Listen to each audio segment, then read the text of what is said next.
আল্লাহ আমাকে আপনাকে সৃষ্টির সেরা করেছেন।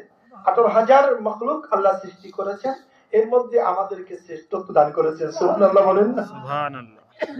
এই শ্রেষ্ঠ মানুষগুলো আল্লাহ পাকের নিয়ামতের শুকর গুজার করবে। এই জন্য আল্লাহ বলেন, ওমা খলাকতুল জিন্না ওয়াল ইনসা ইল্লা লিয়াবুদুন।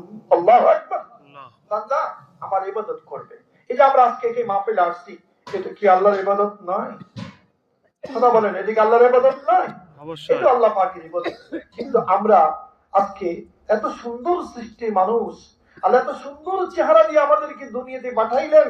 আল্লাহ আমাদের হাত দিলেন, পা দিলেন, চক্ষু দিলেন, কর্ণ দিলেন, কত নিয়ামত আল্লাহ আমাদের দান করেছেন।